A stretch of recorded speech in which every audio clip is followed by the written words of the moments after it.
My name is F. Gary Gray. I'm the director of The Fate of the Furious, and I want to welcome you to the behind-the-scenes commentary.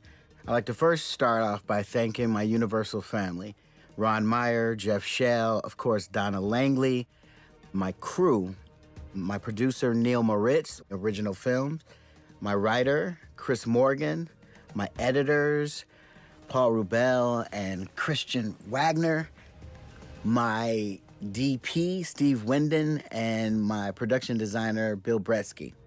I have a lot of people to thank. I'm sure I'll forget a lot, but I definitely want to give a special thanks to Spiro, my second unit director, Jack and Andy Gill, and JJ Perry.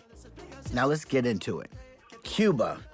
When I first read the script, I thought to myself, wow, how are we gonna pull off Cuba? The fact that no one had ever shot a film here, especially of this size, from America, we thought, wow, this is gonna be a major challenge, but I was really looking forward to it. If you just look at the surroundings, the culture, the beauty, the history, and of course the cars, you just, you can throw the camera in any direction and not shoot a bad shot. I loved Cuba. Loved Cuba. I am a car guy. People, when I do interviews, they ask me, are you a car guy? I have to admit, I am a car guy. So to be able to see these classic American cars from the 50s and the 40s and just, preserved and rebuilt, just the innovative nature of how the Cubans preserve these vehicles, it was worth that alone. Le pusimos piezas de Ford, de Plymouth, Cadillac. Mi abuelo lo compró en el 57. Cuando él murió pasó mi papá, después a mi hermano y ahora es mío. In the beginning, we showed the shot of Dom and Letty driving the Impala, which is one of my favorite brand cars because, I'm from Los Angeles, and that was kind of a ode to Straight Outta Compton, believe it or not. The red Impala, I put Dom in that vehicle, and people were a little concerned. They're like, Dom wouldn't drive that vehicle. I said, well, let me make it a muscle car. If you can see it in the background, it has racing rims on and stuff like that. But I love that car because it really stood out in Cuba. And that one road into Havana with the ocean on both sides was one of, I think, the most cinematic shots in the movie. And I found it just kind of online. I found that road online, and I told my producers, you got to find this for me. Mike Fertrell, I want to thank him as well, a line producer who put it all together and made the impossible possible. One other person I want to thank for really doing a great job and a lot of hard work is my assistant director, Cliff Lanning. Can't forget Charlie McLeod, my assistant as well. I'm gonna keep it about the cars. Ay, qué miedo. You want a car, get it the right way. How? Race for it. So let's get back into Cuba. I wanted Cuba to feel sunny, sexy, sultry, and happy. So when you look around, although there's this little kind of minor confrontation between Raldo, who's played by this great actor, his name is Celestino, and Dom, of course, who's played by Vin Diesel. This is a really, compared to the rest of the movie, brighter, happier time. So everything is colorful. It's kind of more of a party atmosphere. There are warm tones. And I just wanted the audience to feel, while there is a little bit of a confrontation here, especially with the little evil eyes you see right there from Celestino, it's still a place you want to hang out. You want to be there. It's a lot of very beautiful people, beautiful cars, the weather's great. It's just a place you want to kind of hang with Letty and with Dom, and with, of course, their cousin, Fernando. Laughing gas? Nah, Fed. This is Cuban Nas. You guys are crazy. What are you doing? Poor man's turbo. This is one of my favorite moments as well, because she, I guess, borrows a dentist's laughing gas tank, and they double it as a nitrous oxide boost. And so for anyone who's a fan of the series, you know what Nas does. And they don't have that technology there in the way that we have it here in the States. So this was a Vin Diesel, Letty MacGyver moment where they just said, you know what, we don't have a NOS tank here. We'll just go to the dentist and grab something to make this junker a little faster. And Dom had to be really creative about racing this older car. This is his cousin's car. It's not particularly fast, so he takes off all the weight and he does these really creative things to make it fast. So now the race is on.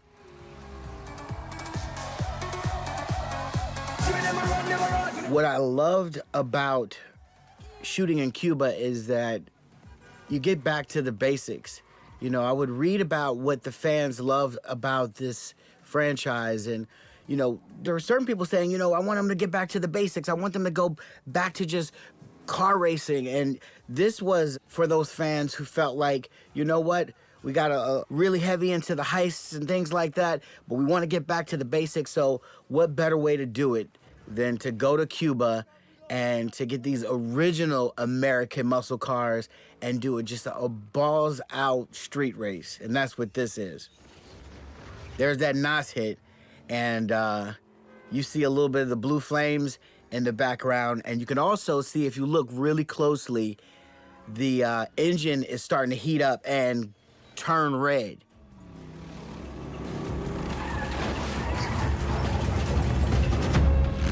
The one thing that was really clear when we went into pre-production is that these older cars can't handle the stunts that we put them through. We couldn't go to Cuba and just pick a car out of the crowd and do these stunts.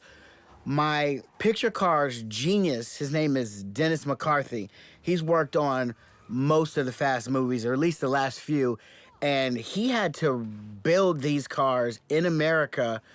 I believe multiple cars. He probably built maybe 6 or 7 of this one vehicle that Vin's driving, and 3 of the Raldo vehicles. Raldo's driving a 1956 Ford Fairlane, and Dom's driving a 1950 Chevy Fleetline. And we had to find all these vehicles in America first, strip them down, and rebuild them with new tires, brand new engines, because if you were to take these cars up to anywhere from 90 to 125, 130 miles an hour, they would fall apart and would be too dangerous for our actors to drive in, for our stunt people, and to literally drive in these streets with thousands of people watching and witnessing us shooting. It would have been too much of a hazard for them to race existing cars. So all these cars that you see are rebuilt, and from what I call is just automotive genius, Dennis McCarthy.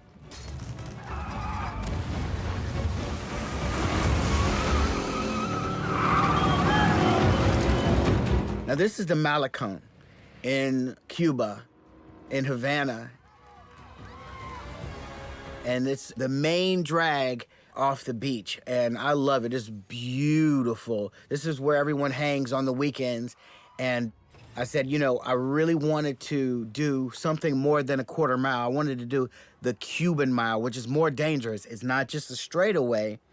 It's driving throughout Havana, making turns and blocking traffic, and really doing probably the most dangerous thing you can do on the road. So you guys don't try this at home, but racing these old cars through traffic.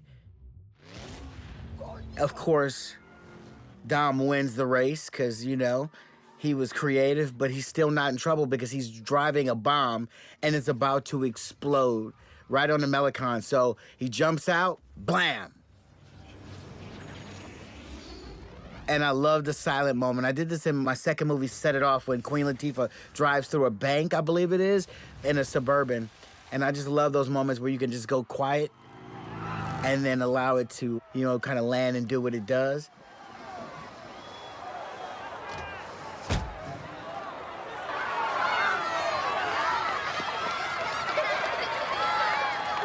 On this day, we changed the script.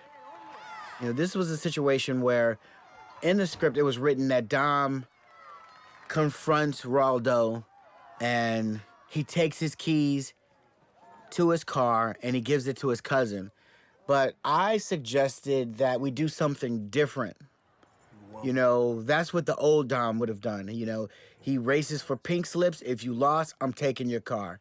But I wanted to give the audience a more evolved Dom. You see, he checks with Letty, which is great because he considers her. And he takes a look at the keychain, which is kind of great. It's a Cuban keychain. It's a little metaphor there. Respect is good enough. And he's like, you know what? I don't want to take what you own. You can keep it. And it shows growth, I believe. Just me personally.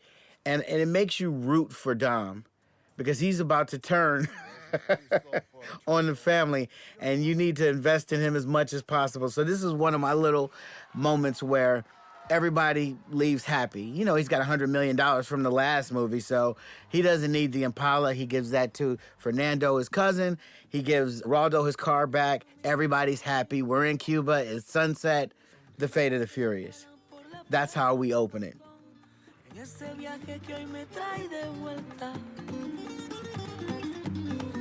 Now, this is a really interesting moment because you don't see Dom and Letty in, you know, these moments often. You know, she dies, she disappears, she's in a coma. There's a lot happened to her. So this was a really important moment just to show the happiness and really the calm before the storm. You know, you want to see Letty and Dom together and just enjoying themselves. They're married, they're on their honeymoon, and, you know, just a visceral happiness. And just, I wanted the audience to really root for them. And this is that moment. You know, we got the satin pillows out, the beautiful villa, which, again, my production designer, Bill Bretsky, did an amazing job creating. Can't help but to imagine what you'd be like if you were a dad. But this is where they talk about a child. No. You know, Dom thinks, oh, wait a minute, are you pregnant? And she, of course, says, no, it's not that. But she wonders why, with all of the adventures they've gone on, with the deep love that they have, why haven't we talked about it? So, again, this is just more of a question posed, and he doesn't answer it. I think it's answered later if you watch the rest of the movie. See the rose? That's a little detail. That rose was for her, but then he meets Cipher. She's this kind of surf girl. Now, this is Charlize Theron. I worked with her on The Italian Job, and she's a magnificent actor. She's fantastic. She had some thoughts about how she wanted to shape her character. So the first thing she said is, hey, you know, what do you think about me trying dreads? And at first, I'm kind of like, dreads? I wonder how that would look. She says, just give me a shot at, you know, taking a look at what that looks like. So her hairstylist, Enzo, the Italian stallion, Enzo, who I worked with on The Italian Job as well, put this hairstyle together. And we thought, wow, this is unique. And we wanted Cipher to be unique. We wanted her to be cool because the hacking thing is so current. And I said, you know, let's go with it. And so you meet this kind of beach surf babe, or so you think. And then you realize, wait a minute, something's going on. This blonde, dread surf bum here in Cuba is not who she's pretending to be. What else is different, Dom? The Santiago's closed. Did you have to cross 2 blocks? And you can see in those ice-cold blue eyes, there's something else going on. Yeah. I put a lot of work into getting you here today. Now that I'm here, what do you want? I want you to work for me. Work for you? Oh, I could have. This is where the story starts. You know, everything is colorful and fun and sunny and sexy up to this point. And now, See, that's the funny thing about the fate. story changes. There's a shift in tone. It can bring you beautiful things. And although it's colorful, It's like this. there's something else going on. Now, I wanted the audience to wonder, what exactly did she hand him? You know, of course it's an iPhone, but what's on that Oh, you're gonna screen work for me. that makes him Betray your brothers, abandon respond in that way? your family. You see, And you can see how his energy shifts. up against the And she universe. says, you know what? You're going to be the person that is going to go up against your team. And I wanted to leave the audience hanging, Mention this to anyone. and so I did.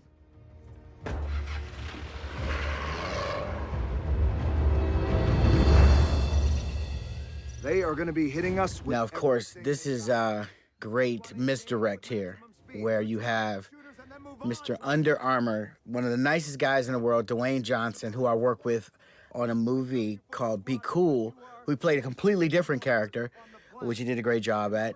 He's playing Luke Hobbs in this movie, and you assume he's talking to a bunch of soldiers and they're about to go into battle. But we reveal that it's a bunch of his daughter's friends and the girls' soccer team. And I just thought it was a great moment, not only just to show the kind of humanity and how cool he is as this muscle-bound, loving dad, soccer dad, but it's kind of a homage to his culture. You know, we did a little bit of that in Be Cool. At the end of Be Cool, we did some of the native dances from his background, and we did the same thing here. This is something I came up with because I thought, you know what? This would be really funny. It's very specific to his background, who's extremely proud of. And you'll never see Hobbs like this in these films. So I thought it would be something fresh to give to the audience. And, you know, every time I screen it with a bunch of people, they laugh their asses off. So it kind of worked. I don't want to play anymore. All right, let's go, girls. Let's go. Let's go. Final 2 minutes. Quite the cheering section. Oh, yeah. And of course, I imagine this whole There seem to be more moms of the kids gag happens to The Rock all the time. It's like every day for him.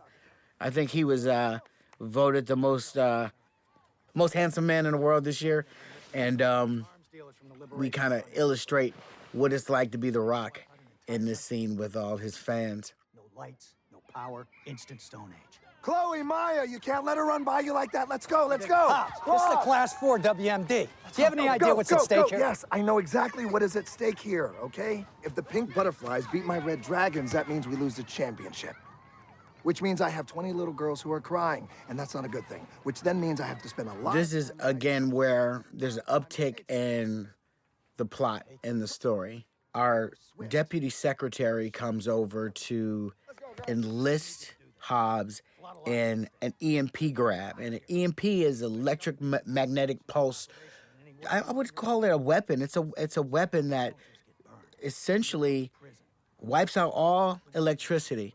And I don't know if we really pushed and defined what would happen if this was activated in a city, but what my research with Chris Morgan revealed is if you lost electricity in a city for a week, it would wreak havoc. And then for 2 weeks, it would essentially be the beginning of the end of civilization.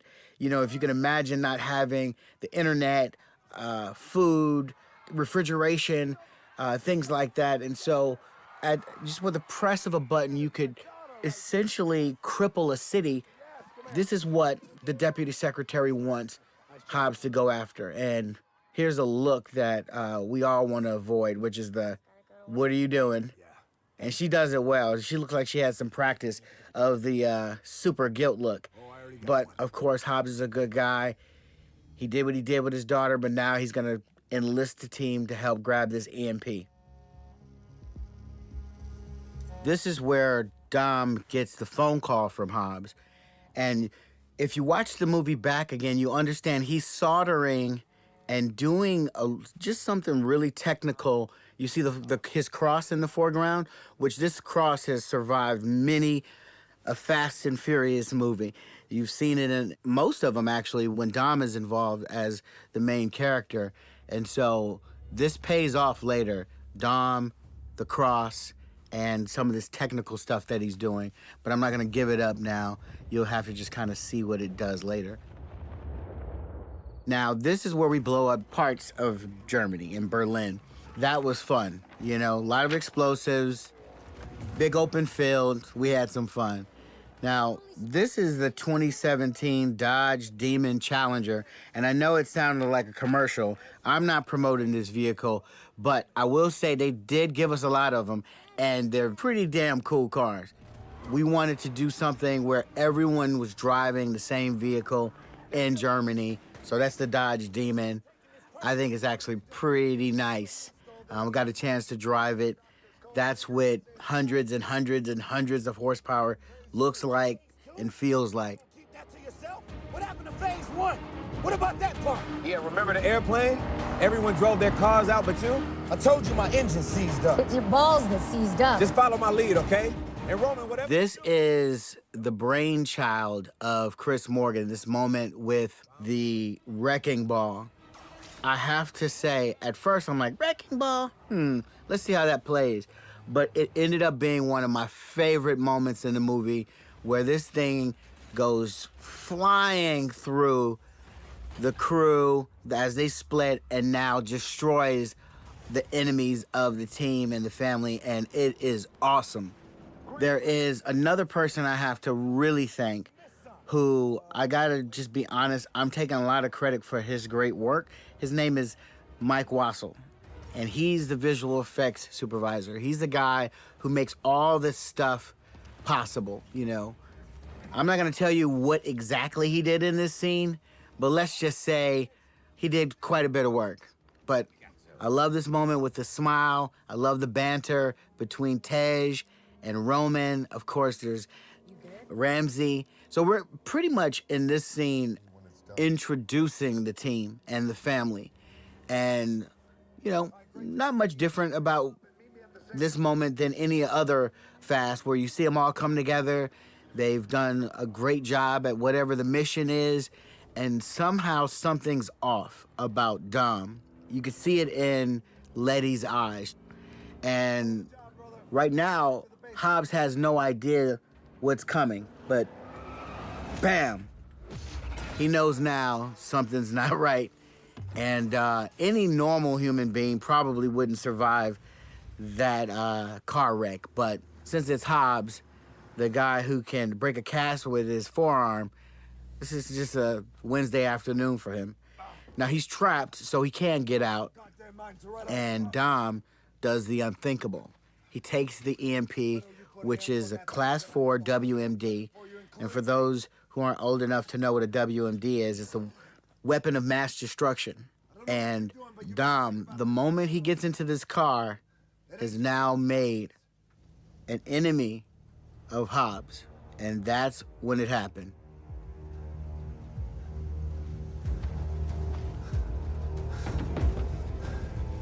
It is now. The German police, of course, aren't happy. This is where Hobbs gets caught and subsequently put in jail. And this is where Dom goes rogue. And this is officially when the story starts. You know, this is what we call in our industry an act break, from first act to the second act. And now, from this point on, we want to know exactly what happens. Why did Dom go rogue? Now, this billion-dollar plane is exactly that. It's an amazing airplane where Dom does what he can, obviously did a great job, escaping the German law enforcement and driving in the back of this plane in order to pull off, I can't even tell you what it took to pull off this stunt, but just suffice it to say, it was very, very, very difficult. You see all the guards there. This is our first time really getting a chance to see Dom is dealing with someone on a whole, entirely different level.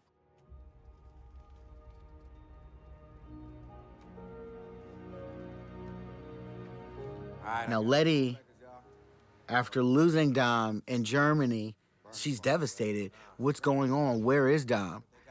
They're back in the safe house, which probably has a couple of my favorite cars. The SS is amazing. And the car that Ramsey is sitting on is $1 million car. I wish I could lift the hood up for you, but, you know, you just had to be there in order to see that car. This movie has literally close to $30 million worth of cars, and I destroyed a few of them. And that's the fun of directing a movie like this, is just to not only experience these cars, but to destroy a few of them. You just gonna let her bump your shoulder? This moment dramatically was a rift between Ramsey and Letty. And this is where the crew starts to kind of fall apart. We're used to seeing them, you know, come together and coalesce around a mission. But without Dom there, the patriarch, it's an issue. You see him start to splinter. This is the introduction to one of my favorite actors of all time, Kurt Russell. He is just the nicest guy. He brings so much experience to a role. He's such a pleasure to work with as well. He's collaborative. He has great ideas. And I just loved working with him. He had, you know, a small role in this, but he was awesome to work with. We're also introducing Scott Eastwood, who, for anyone who's been under a rock for the last couple of years, is Clint Eastwood's son. This young guy is on the rise, and I predict is going to be a massive, massive star. So I got in really early. You know, I got him to play seventh fiddle in Fast 8 and Fate of the Furious. I'm gonna get myself out of it. You know that. I do, and that's what I told him. Well, there you have it. You know, one of the great benefits of working on this film in particular is the cast. You know, I literally have the biggest actors, literally, as you can see with The Rock, and figuratively in the world. I have them all in one film. So that's one of the great, I think, joys of working on this movie in particular, is just to have so many artists to play with and to create with. Now, is it a challenge? Sometimes. You know, I'm not gonna sit here and say it's always like, you know, perfect. But, you know, because just the schedules alone, you know, which I have to, again, take my hat off to my AD Cliff Lanning and to Mike Fertrell, the line producer, who had to just schedule these guys, you know, with The Rock doing his HBO show Ballers, and I think he was doing another film, Baywatch, at this time, and, you know, Jason Statham has a shark movie he was doing. There's a lot going on. Charlize had her movie. So to just get them all in the same room was a logistical nightmare. And I really have to give props to the team of people who made it simple for me. All I had to do is just show up and point cameras and motivate them. They had to get them there. With your blood on it. Yeah, good luck with that, Hercules. Woman gone bad, huh? Such a cliche. Oh well, welcome to the club. I wouldn't get that twisted, son. We ain't in no club. We got nothing in common. And unlike you, I ain't gonna be here long. Well, you bring a shovel, did ya? Because it's 38 feet of steel and concrete. Well, so I've been told. Better get to digging. Wanker. Yeah. There's that $1 billion plane again that I was talking about. And if you look in the belly of this plane, this nerve center here is like the Pentagon with wings. I was really, really impressed with the design of this plane because, you know, it's one thing to hack from a Starbucks. It's a whole other thing to hack from the Pentagon. But once you throw wings on the Pentagon and you can hack into any world government, into any financial system or financial market around the globe from the sky, that's where you get into technologies that really exist. And I loved, you know, being a part of the design of this aircraft. Again, hats off to Bill Bretsky, my production designer.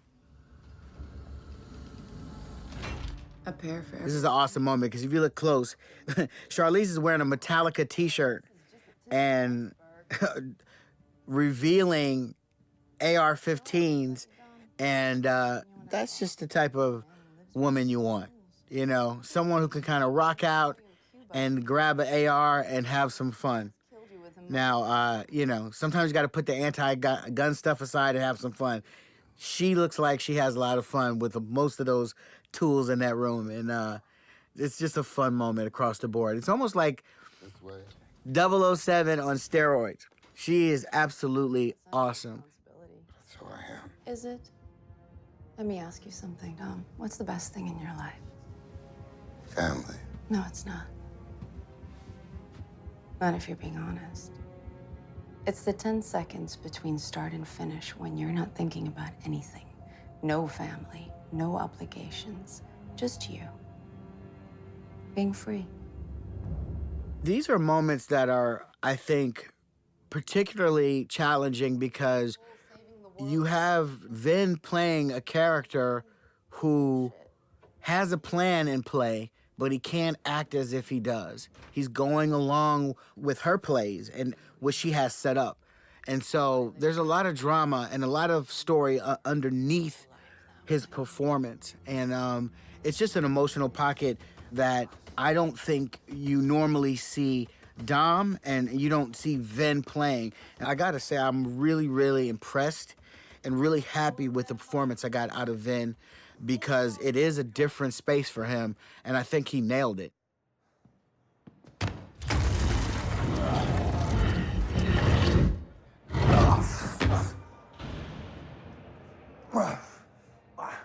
Oh, I got plenty of go. You must have misplaced that. When I kicked your ass up and down that office of yours. Yeah. Just like you Brits, rewriting history, huh? All I know is it wasn't me that was thrown out of a 4-story window.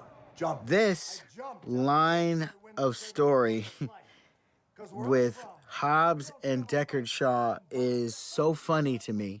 I can't think of any more of a testosterone-driven moment or sequence than the two alpha males of alpha men in jail about to wreak havoc in a maximum security prison. I just can't think of a more manly man guy moment. And I gotta say, not only am I a car guy, when it's good, I'm an action guy. This is one of my favorite fight sequences in just film history. Certainly something that anything related to any of my movies is one of my favorite things. And I gotta give a lot of credit to my stunt coordinator, JJ Perry, who is just a master at designing and coming up with and choreographing how this all works.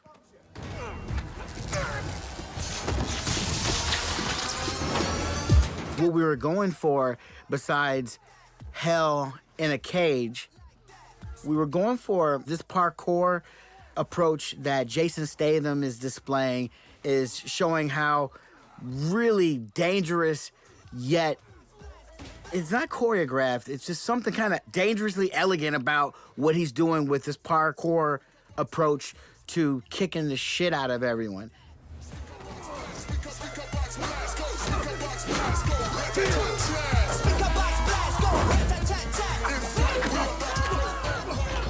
The Rock is all brute force, and he's just gonna walk through the wall. He's just going to remove anything or anyone in his way. Rubber bullets. Big mistake. This is a funny moment, too, because I've been hit with a paintball before, and it doesn't feel good. For this guy to take rubber bullets and to just shake them off like that, you gotta be a real, just bona fide tough guy to do that. And I'm gonna put The Rock in that category. Just bona fide, certified tough guy.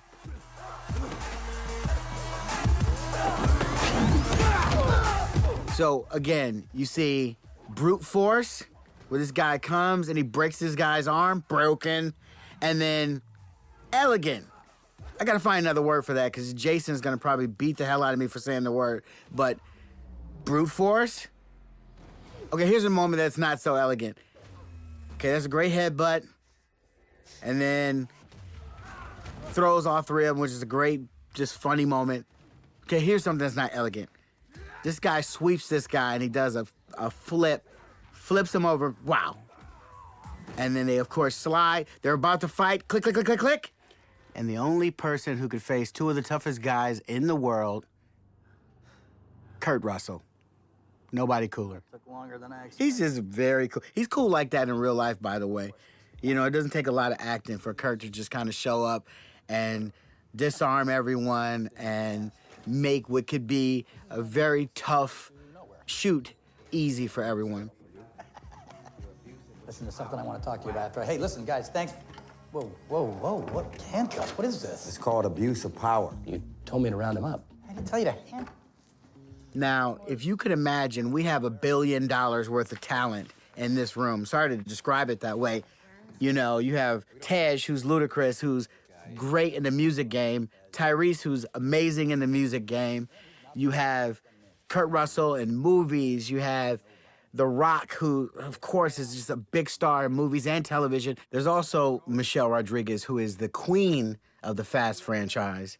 And not to mention Game of Thrones, Nathalie Emmanuel. So you have the best in movies, the best in television, the best in music, all in one room. It's just so much talent in this room. Again, as a director, you live for the day where you could actually create with very cool artists. And this was a great day to work with a lot of very talented people. How about we focus on someone who we're not going to find on anybody's list? We're awaiting hard confirmation, but I believe... That's a cool hairstyle, by the way. Just off the subject for a second. Wait, no, Cipher's an organization, not a person. Not according to our sources. What does she want? No one knows. This is where I believe Roman, he's pretty impressed with not only Cipher's abilities, but the fact that he thinks she's cute. Matter of fact, there was kind of this undercurrent of just inappropriate behavior from all the guys in this scene. If you look at what Tyrese with Roman just says, there's the eye roll. Just focus. So she kind of just brushes that off. But even Anonymous won't mess with her. What the hell does any of this have to do with us? Probably nothing, Letty, but I do find it interesting that apparently, for some reason, she's now working with this guy.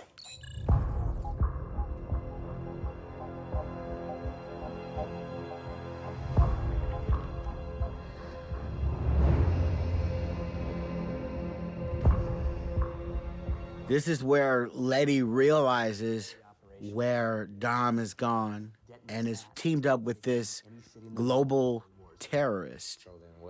And you talk about cyberbully, you know, this is kind of taking that concept to a whole nother level.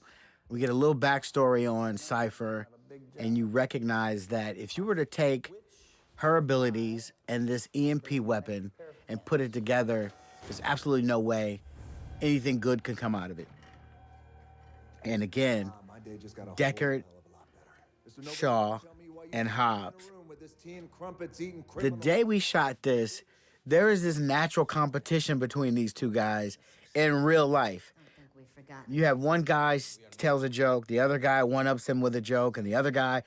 I have so much footage on the floor that didn't make it of these guys one-upping each other. It was just a kind of a fun, kind of friendly competition between Jason Statham and The Rock. And you can see it right now. You can just feel the energy between the two. I think something's going to come out of it, you know? We'll see. But I definitely wouldn't mind seeing a two-hander between Shaw and Hobbs. If I get a shot to take it down, believe me, Flicks, I'm taking it. You're taking my boot right up your ass. Guys, the fastest... And here's another funny moment with another pair, Lil Nobody and Roman. So you have the beef between these two guys and the beef between Roman and Little Nobody. It's just good conflict, and it makes for great humor, which, again, in a movie like this is so crucial. The fans, they're not used to this much drama. So it was important to me to make sure the humor, especially coming from Roman, as you see here, countered the drama. Because, you know, if you're not careful, the audience could walk into a movie and say, whoa, what am I in here for? I really didn't expect this type of movie, but you can't help but deliver on this level of drama given the subject matter. Dom goes rogue, as you'll find later, the reason why, and it's dramatic, and you have to stay true to that drama. But to counter that, to balance the tone, which is my job, the humor is crucial. So someone like Tyrese, who is naturally talented, he's naturally funny, is someone I really had to rely heavily on to deliver the other side. I call it the yin to Dom's yang. By pinging random spots all over the globe, but it was a good thought, Roman. So she's made my program obsolete. And that, Ramsey, is why you're here. See, simple solutions aren't gonna cut it here, Slick. Why you look at me when you say that? Wait a second, wait. Simple solutions might just cut it. You see, in order for God's eye to give off all... And everybody has a purpose. Tej is incredibly smart. So is Ramsey. That's why nobody brings them here. And I love the fact that they can jump on this supercomputer and reverse what Cipher did just in seconds, and that's what happens. The whole God's Eye, the graphics, the concept, I think is just a great idea.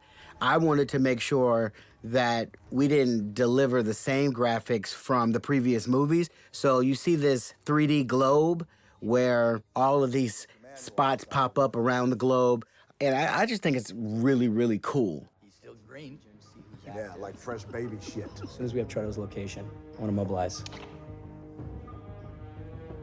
Let's get a hold of, In the midst of giving you all of this exposition, there's great comedic dynamics happening between Little Nobody and Roman, Little Nobody and Hobbs. There's this kind of connection between Tej and Ramsey. It's all playing out in nowhere. This is, I think, one of my favorite moments as well, where Kurt Russell's character realizes that Dom is here. So is Cipher. They get to meet her in person.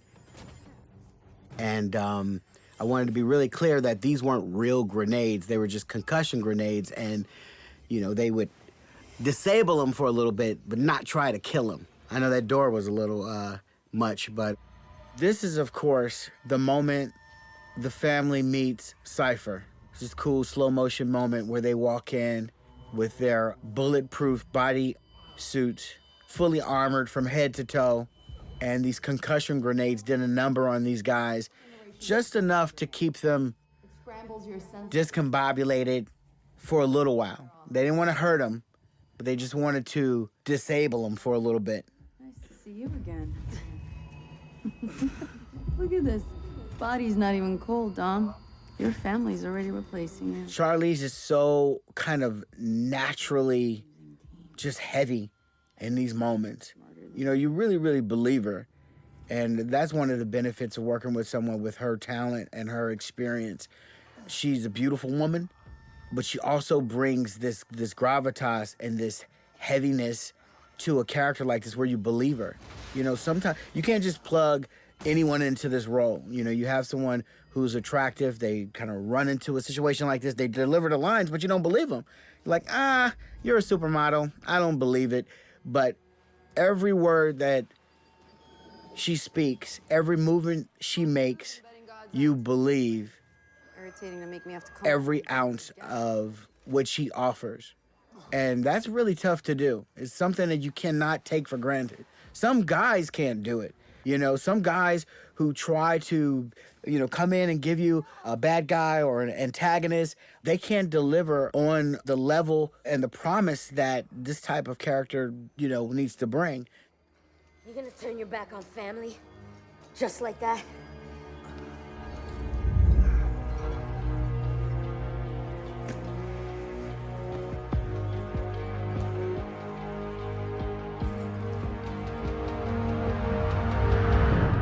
Now, the kiss. This is probably one of the most dynamic, disappointing, insane, crazy moments in the Fast saga. I knew that not only the day I shot it, but we shut down Times Square to deliver and to present our first trailer. If you could imagine all of the screens in Times Square playing our trailer all at once simultaneously, everyone really, and it was literally thousands of people out there watching these huge screens in Times Square, and they enjoyed the trailer. It was amazing to see them experience it. But not until we got to the end of the trailer and that kiss happened did I literally feel Times Square stop. It literally, like, everything just stopped. It shut down. And you heard this collective gasp, like, no. Why is Cipher, Charlize Theron's character, kissing Dom? And that's when I knew this was going to be a tectonic shift in cinema. And as you can see, what the turnout was for our movie, we're so happy with how it turned out and the fans' response. But in and amongst all of the drama, the submarines, the Lamborghinis, the flipping cars, there was more charge in that kiss than some of the action sequences, and that's a testament to my two actors here, Charlize and Vin. Their on-screen chemistry is massive. It's just massive. And it's really something you can't teach. I can direct people and I can send them in a certain direction, but chemistry is something that's organic, and they have it sevenfold in this movie.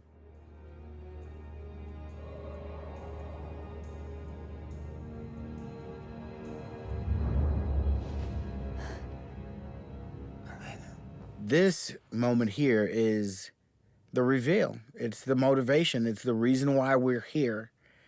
And it's interesting to watch the fans, because when you watch the YouTube trailer reactions, I think they call it, you watch someone's reactions to the trailer, when they see that Dom went rogue, most of the comments are, wait a minute, how'd that happen? Why did he do it? I don't believe it. And you had a bunch of people who wanted to see the movie just to understand why he did it. What's his motivation? Some people were negative, like, I don't believe it. I'm going to see it anyway because I want to know why. This is the reason why. Dom has a son, and it's the big surprise.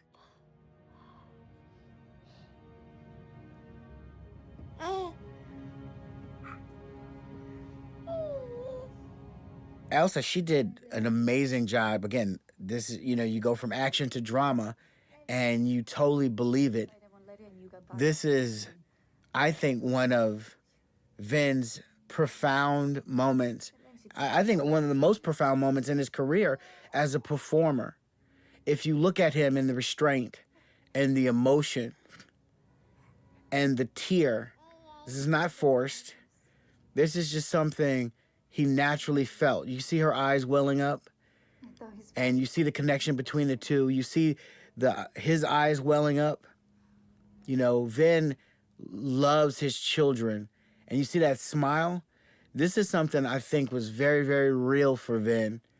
And, you're not used to seeing Dom in this space where he has these emotional moments. I don't think you've ever seen this. It's part of the reason why I want to do this movie. But Vin naturally sits in his pocket, and I think is one of his best performances of his career. And he delivered like a champ. So when people kind of, say, oh, well, yeah, Vin's a great action star, I say, no, you got to look a little deeper. This guy really, really knows what he's doing, and that moment is a testament to his skill. And I was glad to be a part of it. I know what you're thinking. I just let the guards go, so there's only 2 opponents in the room. Rhodes has the gun, so you'll take him out first. I know you. And then you're thinking, Elena's a cop, maybe. This is one of the few monologues that I'm a fan of in The Fate of the Furious. She goes into what I believe the monologue is called choice theory. She gives Dom the option to use the gun, and it's really loaded. She gives him the gun, and she bets that he's not going to use it. This was a really tough day, because I have to admit, Vin's street sense kind of kicked in. He's like, why would I pull a gun and not use it? I'm like, listen, I know we're from the streets. And I know the rule is if you pull it, you gotta use it. But sometimes you have to kind of break the rules in order to have a dramatic moment. So I convinced him to point the gun at her head and, of course, not shoot it, just for the drama. It's a dramatic moment. When she walks closer to the gun and puts her head to the barrel, that's the moment that I was looking for. I know, family is so... This is where you get that magnetic energy that has nothing to do with cars. This is just so tense, and so it's so much suspense there. Has nothing to do with vehicles, and that's what I wanted. So Vin had to compromise in this moment because, you know, his street sense is kicked in, but I'm glad he did because this was just an amazing moment between the two. Two-man fail-safe system. Since I'm alone! When he screams right there, when you know, because I'm alone, everybody jumped on that airplane. Everybody, the cameraman, everybody jumped. Because we didn't expect it. I think Charlize even jumped. But again, another really, really great moment with Vin and something different from Dom. Now, you got to track this story. Remember I was telling you about the cross? Something really significant going on. If you had already seen the movie, then you know what's going on with the cross. But if you haven't, I'm going to make you wait until we get to the moment and we understand why him hanging that cross there is significant. Watch. That's a great moment, too. If you want to see the old Dom, watch. She closes her eyes like a true sociopath. Look at that. You can't teach that. You just can't. Damn it. She wiped it all. Took God. This is where Scott Eastwood earns the tag Little Nobody. By the way, I'm gonna take credit for that that character name. I was sitting with Chris Morgan. I don't know where we were. We were in some long, multi-hour story meeting, and we were trying to figure out what we would name this guy. And I said Little Nobody as a joke, and everyone in the room laughed, and it just stuck. And so we gave that line to Tyrese, and that's who he is from now on, Little Nobody. I thought untraceable aircraft was all internet conspiracy stuff. It's not. Satellites and radar grids all across the globe shift like an ocean. And they've got channels that open and close, and theoretically, if you know the right people who know the right patterns. So we get into how we find Dom. We get a little banter between Hobbs and Shaw. It's kind of interesting with technology today. It's so, I don't know, I guess it's so current how everything that everyone's doing is just really at the end of their fingertips, you know, whether it's an iPad, a phone, or a laptop. And they recognize that Dom is heading to New York by these currents in the radar system. And I thought that was kind of a cool moment because I'm hoping that's true. I'm not going to say it's true. I think it is true, though. And why are we traveling like this again? Because Dom took God's eye, so we need to stay off the grid. But like this? Now, we come to one of my favorite places on planet Earth. Not this fish warehouse. This is just the intro to what I so lovingly call the toy shop. To our new base of operation. Now, there's literally $25 million worth of cars in this space. And we're talking about every single car you could imagine. And as Little Nobody, I guess, describes it, it's a place where the government keeps all of these cars that were confiscated from dope dealers, but it goes beyond that. I mean, if you freeze the frame, you would see cars that you'll never see, you know. And Dennis McCarthy and our guys, they went around the United States trying to find these cars and, you know, to place them on these racks, stacked 3 high, and to have them there for literally a couple of weeks. If you can imagine what it took to just rent those cars. You know, some of the cars range from anywhere from $100,000 to $1 million, like the value of each car. And so I was really happy to be able to just shoot these moments with just the backdrop. You know, when you think Fast and Furious, you think cars. And while I think the story is amazing and it's very, very strong, you got to get to it and get to the basics. And this is it. Amazing cars. Wow. I'm in love. Now here's this $1 million Lamborghini show car. And of course, Roman he gravitates to this thing. It's kind of funny because when I was in pre-production, Tyrese called me on a Saturday and he said, "Make sure I have some nice cars in this movie, man, because you know, sometimes I get a cool car here and there, but I want a few nice cars."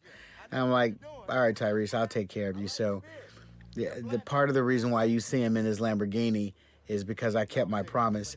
Also, you know, you'll see him a little later on in his Bentley GT. Now, this is a cool car. You don't see this car often. This is Dom's 1971 Plymouth GTX. Very rare car. And again, Dennis McCarthy rebuilt this thing from the ground up, and it's just so impressive. Just so impressive. Just the growl of the engine. And in amongst of all this technology and these new cars with all these computers and GPS systems, when you get back to the basics, man, it's nothing like an American muscle car like this. Nothing. And that's Dom and his brand loyalty, the Mopar loyalty. And that's what really distinguishes him from everyone else. You know, he can do it with just pure brute strength and muscle. And that's what I like about him as a character. Now, we brought God's Eye back. And this is a kind of a cool moment because when you hear about all the ways that people use surveillance and monitor people and hack people, this is so real. Right now, you know, they can hack into our phones, hack into our TVs, hack into just pretty much everything. And, you know, a few years ago, you would think this is science fiction, but it's so real. I'm glad we're really, you know, not only exposing it, but showing this is the God's Eye thing. If it's not exactly this, it's pretty damn close. Dame Helen Mirren. I'll give you Again, finish me cuppa. This is a highlight of my career. When you work with the Queen, that's just an amazing feather in your cap. You can go your whole career and not work with the Queen. And she was so sweet. I remember calling her when we finalized her deal, and I called her up and she said, "Felix?" I said, "Felix, wow." You know, for those who don't know, the F in F Gary Gray stands for Felix. That's my first name. And apparently she had a really good friend named Felix. So she decided instead of calling me Gary, which everyone calls me Gary, she's going to call me Felix. I knew I was going to have a great relationship with her from that point on because she made it real personal on the first phone call. Now, if you look at the leopard print, this is one of the reasons she wanted to do this movie. Besides the fact she wanted to be in a Fast and Furious movie, and she made that clear a few years ago. One of her goals is to be in a Fast and Furious movie. She wanted to play this, I believe it's a South Londoner. I'm not so familiar with the pockets of London, but this is the street side, I believe. And I'm sure someone will correct me if I'm wrong. But, you know, there's this kind of more posh side, which is the upper class part of England where the Queen and the like kind of do their thing. Then there's the other side, and she's kind of representing the other side now and having some fun with that. You'll find out later on who she's related to, but when we had our first conversations, that was part of the reason why she was excited to do this, is just to play the opposite of what you would expect from Dame Helen Mirren. I just loved working with her. She was great. Look at that 1966 Stingray. It's the red Corvette that Letty's working on. That's one of my favorite vehicles in this movie as well. Very rare car and extremely fast. And you'll probably bask in the thought that I destroyed a few of those things just because. Matter of fact, if you look, there's a Mercedes-Benz in the background that Tej is working on. Hobbs has an International MTX, which is that blue truck behind Jason Statham with the digital camouflage. There's the two-tone Bentley GT that Roman drives. I destroy all those cars. Matter of fact, a few of them. So if you ever see kind of a rich guy that you don't like that drives one of those cars, I did this for you. You know? I destroyed a few of those cars just for you. And for me, too. Shame I'm gonna have to bounce your head off the fender when this is all over. Ah, well, with all due respect, Captain, when this whole thing is over, we're gonna find a location, and I'm gonna knock your teeth so far down your throat, you're gonna stick a toothbrush right up your ass to brush them.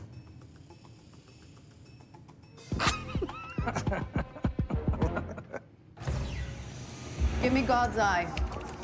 God's eye active. Good. Let's find us a Russian.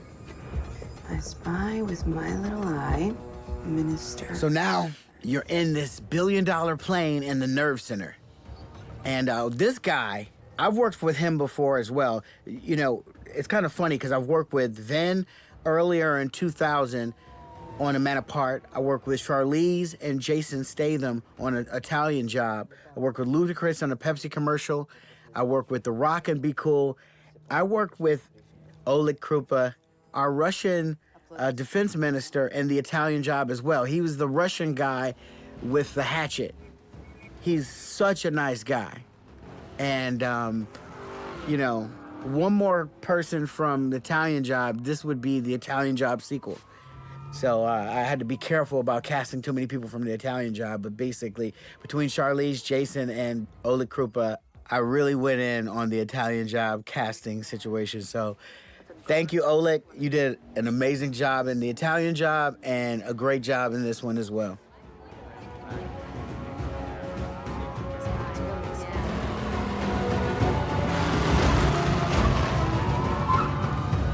Where's my team?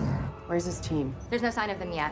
They're off the grid. They're probably just bunkered down somewhere. I'm closing in on them. You guys ready? One thing I can... So one of the best parts of taking this movie was to be able to place the story in New York City, which is virtually impossible. To get a car to go above 25 miles an hour in what is the busiest city in the world, traffic-wise, is just next to impossible. So I have to really take my hats off to Spiro Rosatos, because my second unit director and his team really went all out and made this sequence fantastic. New York is, you know, it's just one of those cities where you shoot in Rome. You know, I got a chance to shoot in Venice with the Italian Job, to shoot in just these amazing places. New York is one of those places you have to put on your bucket list as a director. And to shoot Fast and Furious in New York is, again, just close to impossible. Look at that traffic. And to do what we did, I don't think will ever be done again. I'm not gonna tell all of our secrets because we did have to we had to cheat a little bit here and there, but all in all, to place our team in New York City with these zombie cars, with this zombie car sequence, with all of these hacked vehicles, I think you'll never see it on the big screen again, not like this. And I think, you know, my team did an amazing job with this sequence.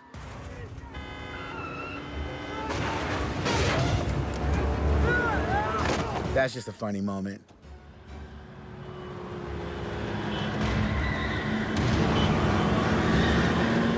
Could you imagine what it takes to hack this many cars and to coordinate, just actually to shoot it, let alone hack it and do it? I mean, you know, this time in a few years, we're gonna probably see some stories about similar to this. Hopefully not dangerous like this, but good gracious.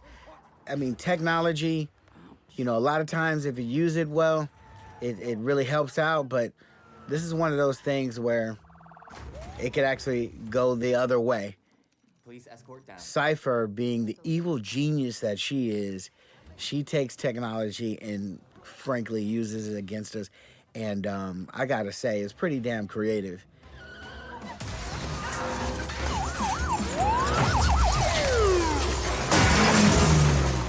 Now, these are brand new cars. Now, if you can imagine to take all these brand new cars off a showroom and just showroom floor and destroy them, man, it just required a lot of resources, a lot of deal making, a lot of money, frankly, to destroy hundreds and hundreds and hundreds of cars. That's what it took, and we did it all for you. So when I see you next, give me a thumbs up, because we went all out with this sequence. Again, I'm gonna step out on a line and say this New York sequence probably is one of my most favorite of all time. I think it's gonna take the #1 spot. Now that's dumb. Look at that. Could you imagine the amount of cars it took to actually achieve that? Now the team's on their way. Now look at these cars. You have the Subaru, which little nobody drives this. I think it's a 2015 Subaru BRZ. We had to do a little something for the guys who love the imports.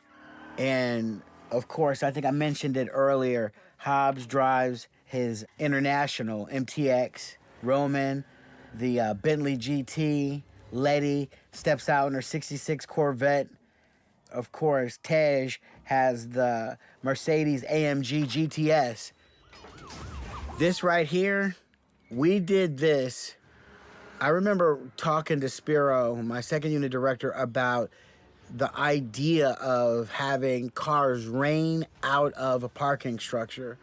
And, you know, his idea of making this happen, I thought was just genius.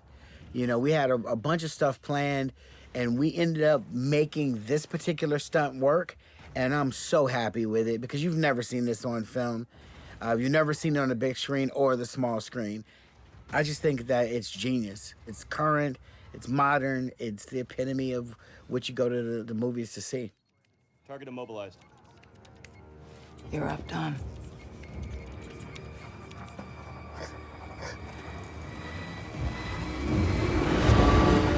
This is one of those moments where Dom's costume is, I think, pretty incredible. My prop master who worked with me on Law Abiding Citizen, his name is Gary Torres. He helped design this hockey mask that went along with this bulletproof suit. I think he did a great job. My costume designer, Marlene Stewart, worked really closely with me to make this kick-ass costume for Dom. And he's just like the shark in the water, you know? If there was a land shark that was as intimidating as anything you could imagine, this is what I came up with Marlene and with Gary, and I think they did a phenomenal job. I would mess with that dude.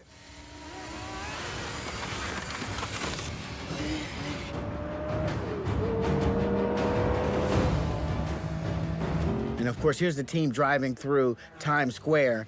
And again, if you know New York at all, if you know Times Square, to drive anything at over 50 miles an hour through Times Square, the amount of pre-planning, the logistics, the lockups, the controlling of traffic, the controlling of pedestrians, the bringing in cranes and helicopters and things like that, it's such a logistical nightmare because you know, post 9/11, it's very hard to get anything done in New York City because of just the security to bring the cast to New York, to race the cars through New York City.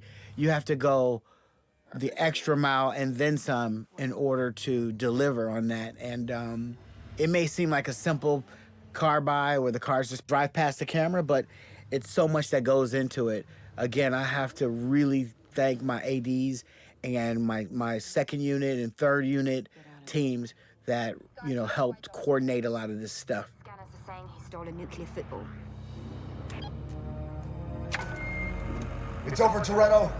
Get your ass out. And this is where Dom faces the team in what I'll call vehicular mayhem in New York City.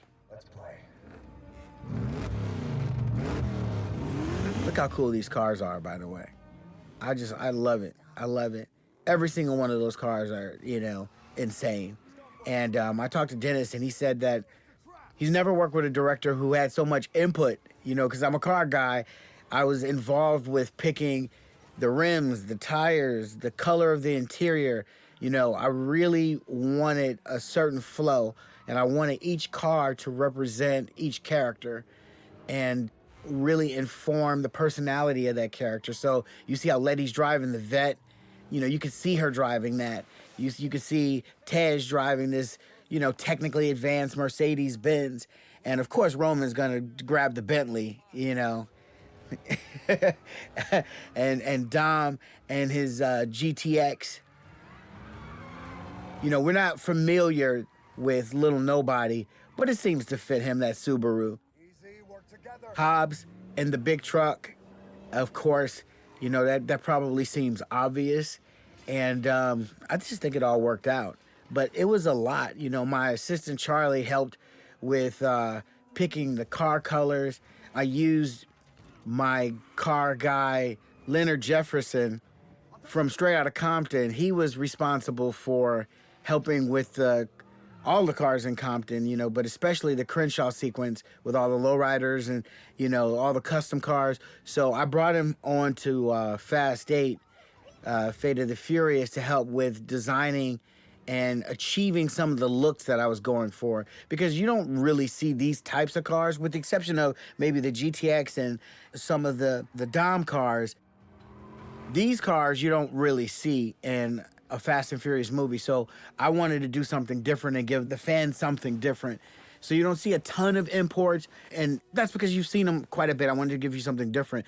Leonard Jefferson really helped with achieving what I was going for. And again, the idea is that these cars come from a warehouse filled with cars that were confiscated from dope dealers on the East Coast. So that's why they have a certain look and a certain vibe.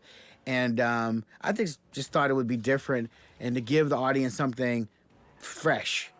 Who knows for the next one what'll end up happening in the realm of cars, but for this one, that was my thinking. Watch the drag or the line will snap!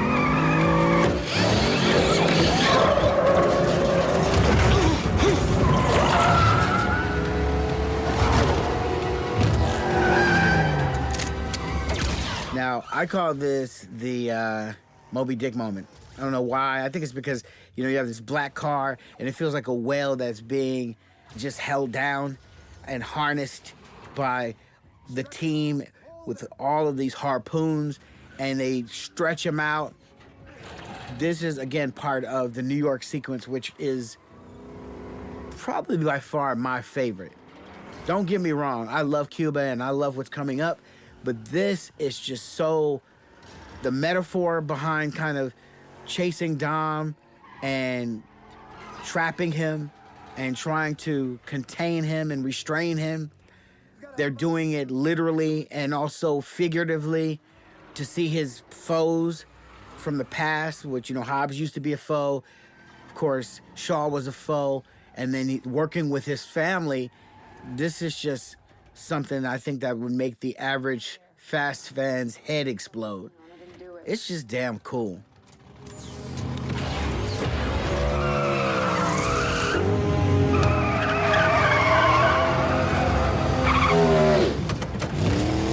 have a car that's 2,000 horsepower plus is any car guy's dream. You can do stuff like this.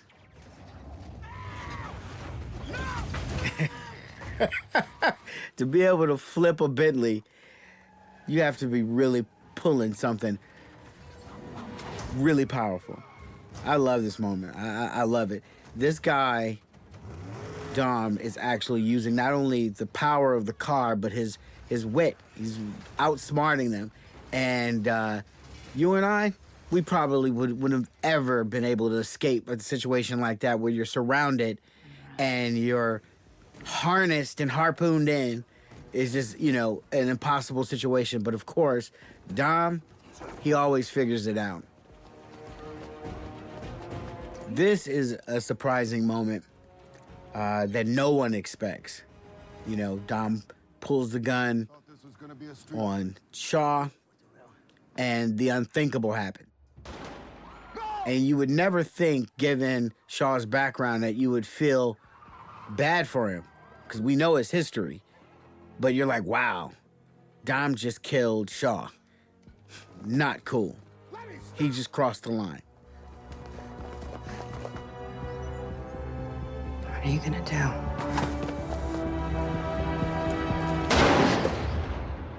This moment right here is one of my favorite moments because this is Michelle Rodriguez's best moments. She's such a really great talent. And her acting choices in this moment, both of them, you could just see the chemistry and the love between the two, you know, and the history between the two. We love Dom and Letty, and she meant it when she said, you love me and you're not gonna shoot me.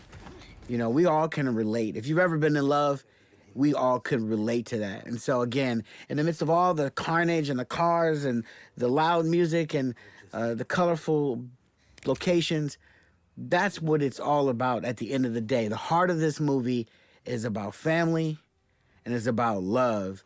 And her line right there really just kind of encapsulates everything that this franchise is about. Let's go. And of course, Dom would never let anyone take advantage of Letty, no matter what's at stake. Look at that look. Man, if looks could kill. And she's really feeling it. I love that moment. And back to the toy shop, of course. They're gone. And DOD confirmed it was a nuclear. Everybody's disappointed. They're worn out. They're surprised. But they're building towards something. Deckard? Again, you would never think you would be sad given Shaw's history, but, you know, we start to like the guy. Now, The Rock is a strong dude. To be able to put a dent in that big metal container, man, like I said, you and I, we couldn't do that, but that guy is superhuman. I'm disappointed in you, Dom. When push came to shove, you were gonna let Letty just walk away with the codes. You got the codes! Rhodes got the codes. But getting back to some of the choices that Vin made as an actor, this is just another one of those moments where the chemistry between Charlize and Vin, it's just right there on the screen. The baby is amazing too. I definitely have to give props to the baby because working with kids is just very hard. And this kind of three-way thing that's going on between the baby, Charlize, and Vin, it's so electrifying. And I don't throw that term around loosely. If you look at the connection, it's hard for your heart not to melt. And you have one of the toughest guys in film being vulnerable, and it's very real, you know. It's very real, it's very powerful, it's very strong. And, you know, when I look at my favorite leading men, guys like Humphrey Bogart and Marlon Brando, you know, they had this quality where they were men, you know, a man's man and, you know, very masculine, very, you know, toughest of tough guys, but they also had this ability to be vulnerable, which really, I think, kind of encompasses the human condition. It's like we're never just one thing. We're a mix of things. But to be able to balance the masculinity with the vulnerability is, I think, a gift. If you can perform that and you can deliver that, that really is a gift. And I think that that was a moment where Vin was able to show his range as an actor. And I appreciated his choices in that moment, for sure.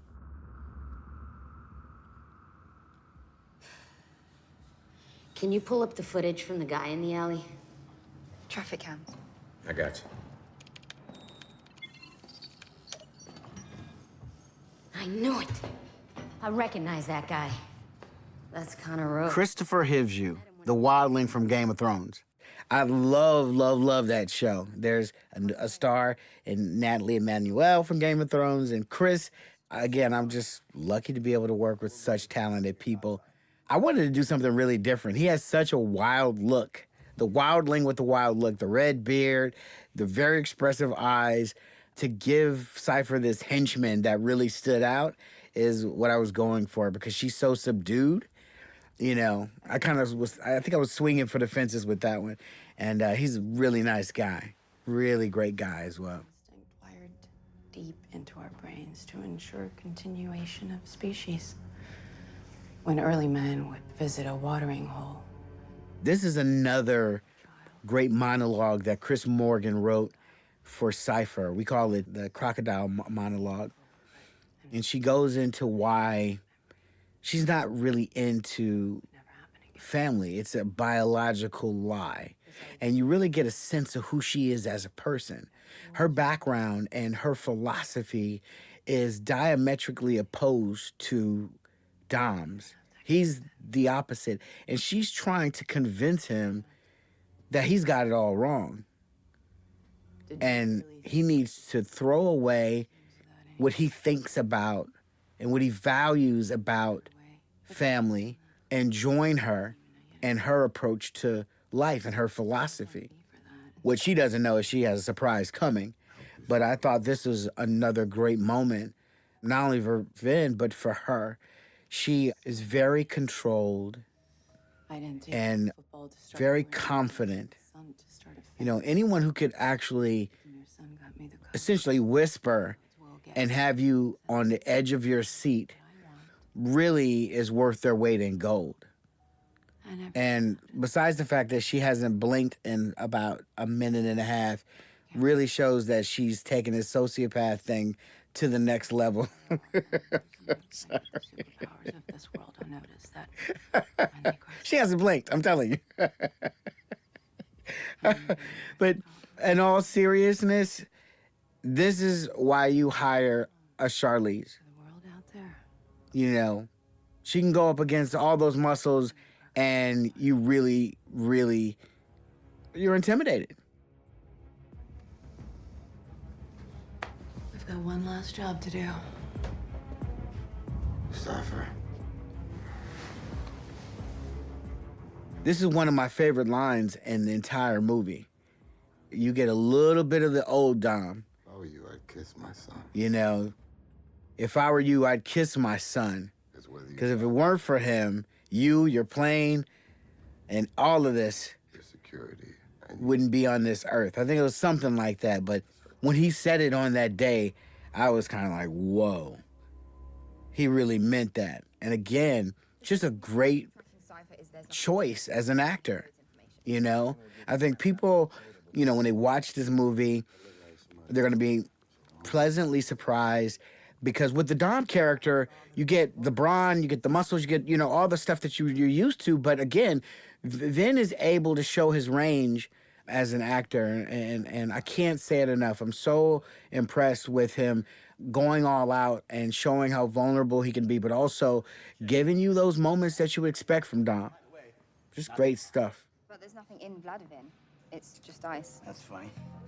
Could have sworn. This is where one of those moments where there's a lot of exposition. So a lot of explaining that has to happen before we go to Russia. And this is my heavy lifter. Kurt Russell was my heavy lifter. Anytime I needed anything explained, we give all that dialogue to Kurt Russell because anything that he says, he can make fun. You know, if anybody had a page worth of explaining to do, it could get boring really, really quick. But he's such a pro. He'll come in and, you know, give you the medicine and just wrapped in candy. And that's something I have to do as a director, is really identify the strengths of the creative people that I'm working with. And he has this gift where I can give him pretty much anything and he'll make it work.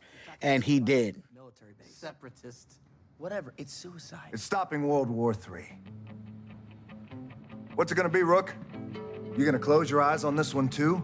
Pray that the Hobbs convinces little nobody that, you know what? You gotta get over all this rule stuff. You gotta come join the team. And this is, of course, when he finally gets it. I think I figured it out. We're not gonna play by the rules. And of course, that's just the philosophy of the Fast team, the Fast family. There are no rules. And of course, Letty's like, finally, this guy gets it. You know? It's a good moment. All bets are off. All bets are off. Bets are off. Das vidanya. And because all bets are off, of course, what do? They being Tej and Roman. They grab the Lamborghini, and of course, Tej grabs the tank. A couple other cool cars in there. The Rally Fighter, Hobbs's ice truck. It's pretty insane. I actually really wanted to do something really cool with that truck over Letty's shoulder, this Hobbs truck. I didn't want, you know, a 4x4 truck because you're so used to Hobbs having these big trucks. I wanted a truck with tank tracks on the bottom. And at first they're like, oh, you're crazy. We can't do that. And I'm like, yeah, we're going to do it. And again, the wizard, James McCarthy, he pulls it off. So I have a Lamborghini in the ice. I have a tank. I have a Subaru, I have a Rally Fighter, I have a big Dodge truck with tank tracks on the bottom. And it was just fun, man. I gotta say, when I was a kid, I used to play with Hot Wheels and Legos.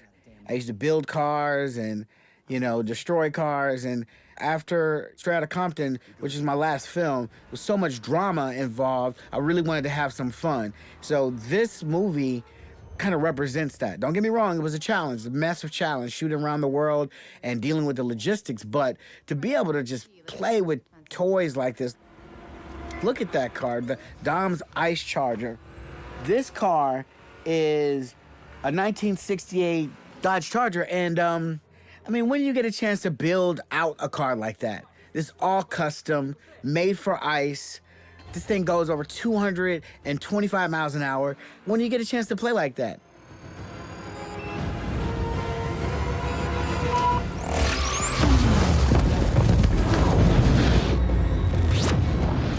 And of course, there's the EMP. You know, I've been talking about cars so much, I'm forgetting the story. I don't want to forget the story. This is where they actually use the EMP, which is so great because when they activate this thing, the concussive blow sends the ice and the snow a half a mile in every direction. It's phenomenal. It's just a phenomenal effect. How long?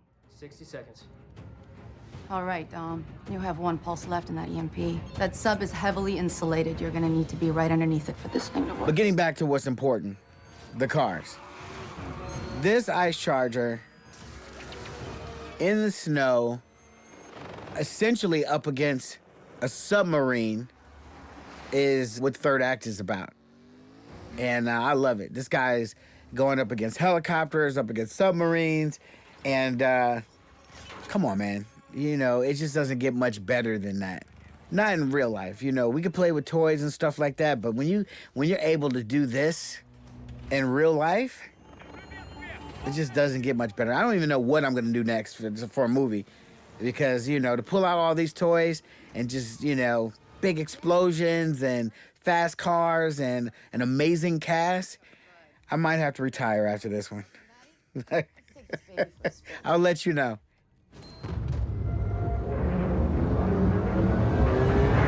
Damn. I think Cipher just This nuclear submarine, you gotta ask the question, how does Tej know about nuclear submarines when he had an afro and I think it was Too Fast, Too Furious? and he was just doing cars, Google. I assume that this guy just got some audiobooks and Google and just like really went in. And over the last 10 or 14, 15 years, he just kind of did his whole MIT thing online. So now he knows about nuclear subs. That's how I justify it in my mind. You can learn anything on the internet. I'm kidding. Ah, man. Another cool moment where you have this bulletproof charger that is, you know, going through sheer hell. Now you have Hobbs going through with his big, massive truck that could actually tear down walls. This is where you start having a lot of fun, because every single car has its thing, you know? It has its own individual strength. The Rally Fighter, the Lamborghini. How do you justify all these cars out here? I can't tell you, but I just think it's damn cool. That's another cool, fun moment for me with Letty and the machine gun. She's so badass. I always love to see women with guns. You know, Le Femme Nikita, which is a French film by Luc Besson, was one of my favorite films. I think after I saw that film, I went and made a bank robbery movie with Queen Latifah and Jada Pinkett called Set It Off. So women with guns, it's always a thumbs up for me. So now Dom, he's done the deed. He's really gone out there. He's disabled the sub. Now he's on his way out. Could you imagine what it took to actually lock down a Russian naval base where they build submarines and decommission submarines, nuclear submarines, and to just take over a massive location like that and to, you know, shoot these types of scenes? I'm not going to get into the details, but just know it took an army of people to make this happen. How do you like this? Remote link has been severed. I'll take care of this. Now we get back to the hacking war. This is where Ramsey tries her best to go up against Cipher. And that little laptop, she's really good, but, you know, with the $1 billion worth of technology on that plane, she's gonna have a real hard time. This is a great moment, I think, because Michelle Rodriguez reminds me of Patricia Arquette in that hellish fighting moment in the movie True Romance by one of my favorite directors, Tony Scott. It was a Tarantino movie, actually. It was written by Tarantino back in the day. And it was such a brutal scene where there's a guy fighting this woman, and he's just, like, fighting her like she's a guy. And this is what's happening with Michelle's character, and she's holding her own. I mean, as you'll see, she holds her own.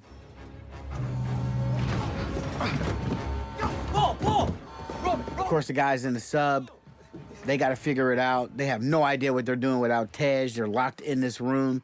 The hacking battle continues, and like I said, when you have $1 billion and a super plane, you're gonna have a hard time with that little laptop. I gotta give props to Ramsey. The little laptop is powerful, but not powerful enough. And this, bam! Another one of those just insane moments where she's literally holding off an attack with one of the biggest guys I've ever seen in my entire life, and she's still standing. The Rock, always cool, always great in a fight sequence. You know, people not only come to the Fast series for the cars, but they want to see a kick-ass fight. And I decided to give you two at the same time. One with Letty, one with Hobbs, both of which I think are actually pretty damn cool, especially in close quarters. It'll be labeled Guidance Go. Guidance Go, okay. Okay, I got some. This is where I give you a little of that humor. Roman reading Russian is classic. I did like multiple takes of that just to laugh. He was great in that moment. Of course, I really think Michelle Rodriguez is capable of this. She, you know, she's just hardcore. That was just a rehearsal. I just shot it. She kicked a guy off the damn ledge. This is a cool moment. One, because I actually like that Jeep. We don't feature it much, but that's a Jeep, a Rhino. And Chris Hivju drives that thing, and it's just really, really cool. It's kind of futuristic, has militaristic kind of vibe to it. And you don't see it much, but in and amongst all these really cool cars, Lamborghinis and Bentleys and things like that, it kind of stood out to me because it was different, and you don't see it often. Really like that Jeep. What the hell is going on, man? Now, here's where the stakes can't get any higher. She's about to launch this nuke. They can't find the chip, and of course, the smartest guy on the sub is locked out. So you have the equivalent of Heckle and Jekyll trying to figure it out. Let's see if they figure it out. Of course, they figure it out. Something's wrong. We couldn't leave you hanging that much. And they're not really Heckle and Jekyll, so. Now! That was a fun moment. Move your ass, Roman!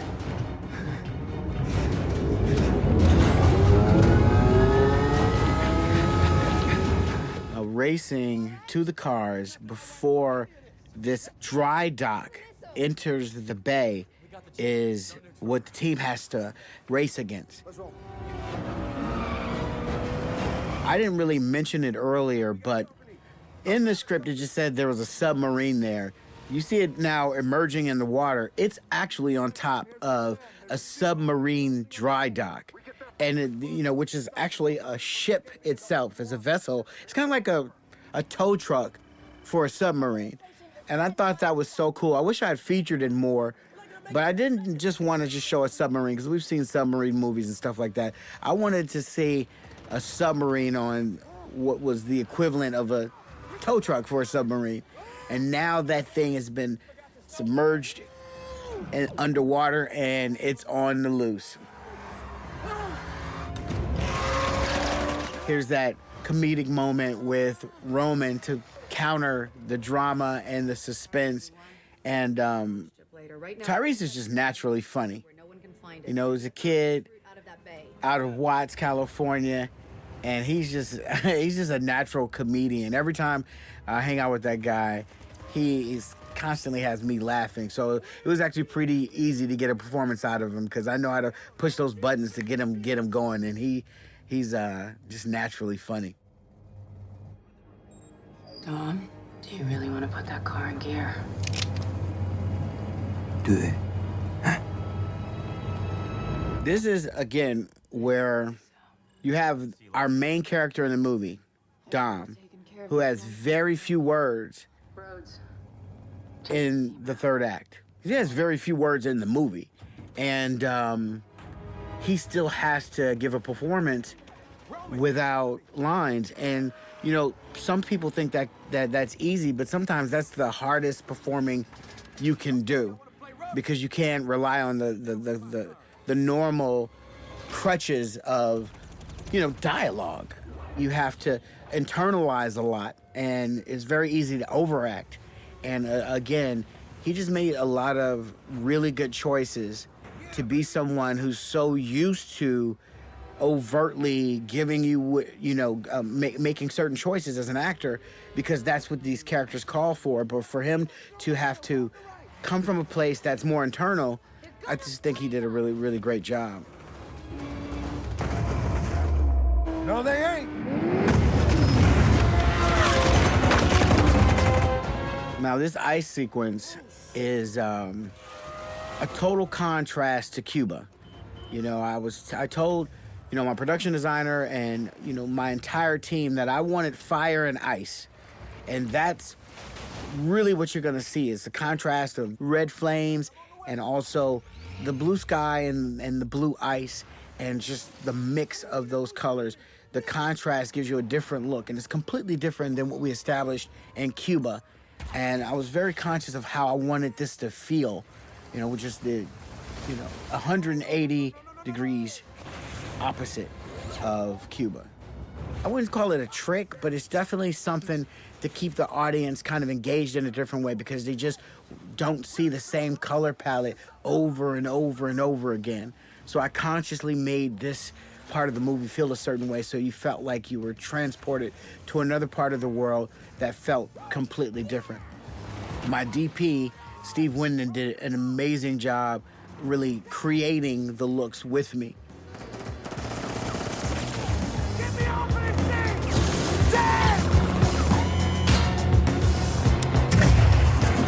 Come on!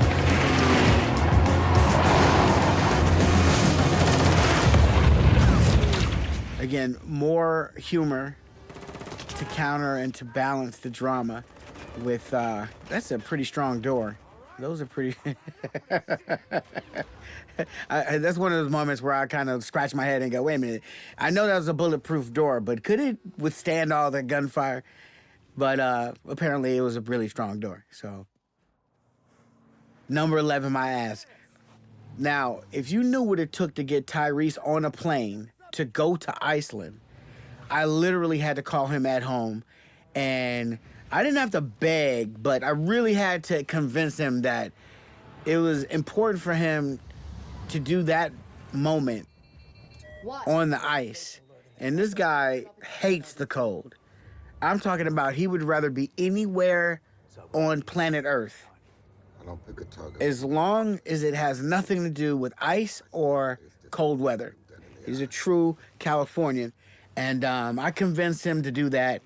And he was so cold, he did 2 days worth of work in 1 day for one of these sequences and just jumped on the plane and went home. He's like, I got it. I'll just work for 15 hours and just make this happen for you. That's how much he hates the cold. This is a great moment where the audience literally claps because we reveal that the Shaw brothers are not only alive, but they're a part of Dom's plan. This is Dom's genius bringing our actor, Luke Evans, who is Owen Shaw, back to the series, not as a bad guy, but for the moment, a good guy, which is a total surprise, and the audience loves it. You're supposed to be dead.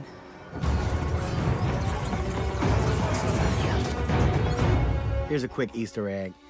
Really funny. Adding Don Omar and Tego Calderon. I'm glad we did it. We have a security breach in the cargo hold. Take care of it now.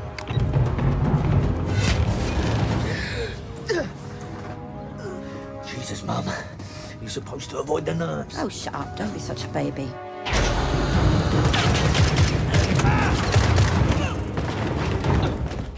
Get to the pilot. He's got the second key. This is where we save the baby. Now, this flashback is extremely cool because it brings back Celestino, who, again, is awesome. If you remember him, he's from Cuba. He's the guy who Dom changed. And, you know, a little message in there. Hey, listen, you don't always have to be a jerk. You can be nice, and sometimes it pays off. And there's a little nugget in there for those who should evolve. It was just a cool moment. Yes. This is a funny moment between mother and son. We all can identify with being guilted by our moms, and she plays this one to the T. Yeah, well, It's one of those things where you have one of the toughest guys on the planet being manipulated by his mom, and that slap comes from my assistant, Charlie. Charlie McLeod actually came up with that idea, and I ran with it. When she slapped him, that was a real slap, too. I laughed my butt off. It was actually really funny. Call yourself a brother. And there it goes. The tears, then, of course, the smile. I'm having flashbacks of my mom. And here's that two-man fail-safe system that Dom mentioned earlier in the film, where he says he has no choice, and the only two people who could really pull this off for him are the Shaw brothers. He couldn't do it by himself, and he was smart enough to enlist the help of the Shaw brothers in order to do that. I thought it was actually pretty gangster for him to get Shaw's mom, you know, which is a violation. If you know anything about the streets, you don't go to someone's mom. But he did, And it's probably the only person who convinced the Shaw brothers to do it, which was genius on Dom's part. Now you have the baby. They grab the baby, and I'm gonna tell you a little bit about that baby in just a minute. His name is Carlos De La Hoz, and he is amazing. But you gotta have this moment. What you think you're doing? Looking at you dead in the eyes. And now, what we've all been waiting for, the moment where Dom kicks some ass. And we didn't want to do a long, drawn-out fight. We wanted to do something that really showed us frustration. Bam! And there it is. Something simple, but with a lot of impact. And that was, you know, I considered Rhodes a physical manifestation of Cipher. Because obviously we didn't want to have a fight sequence between Dom and Cipher, even though he was really pissed off at her. But he took out all of his frustrations on Rhodes. And, you know, maybe in the next film, you might see a fight between Letty and Cipher, who knows. But this one was Rhodes and Dom. Now there's Carlos. We call him the Miracle Baby. And the reason why we call him that, there's Chipmunks, by the way. I had to put that song in there just to have some fun and throw on a pair of Beats headphones for him. Again, another shout out to my Straight Outta Compton partners. But Carlos, man, this kid was so amazing. When you bring a kid onto the set, you can only work with him for a couple hours, and that's it, you know, for good reason. And you have multiple babies. And there was another baby that we worked with. I won't tell all our secrets, but I think his name was James. He was a good dude. And there was another baby that just didn't work because he was crying every time we brought him on the set. And Miracle Baby would just show up. We'd put him in the scene, roll the camera, and he would just give us things that we couldn't even imagine. We couldn't even write some of the stuff he did. He would say, Dada. He would reach for the screen. He would reach for Vin. If you look at just his chemistry, you talk about on-screen chemistry, he had great chemistry with Jason. And he would just do really cool stuff. A lot of fun.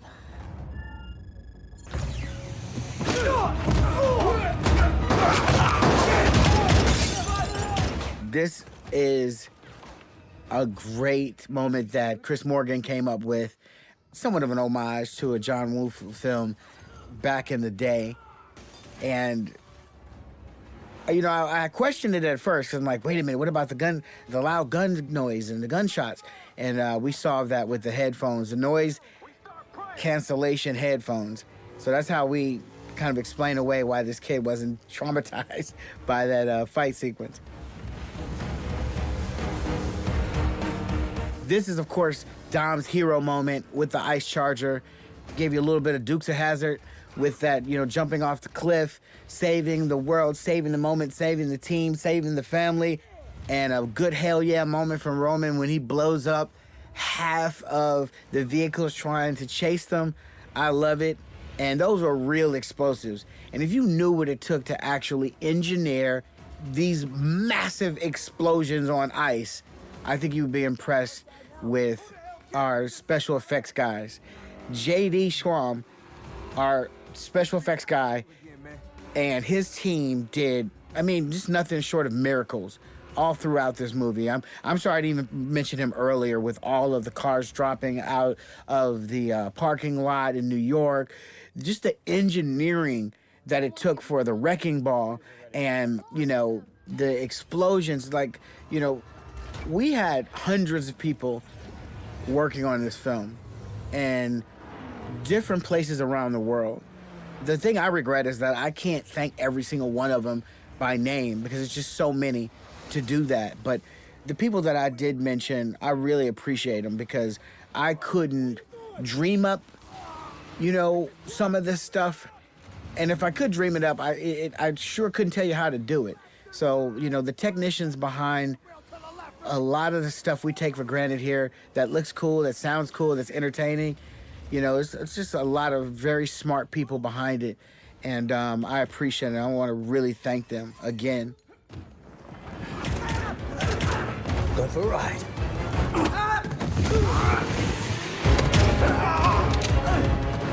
Back in a sec.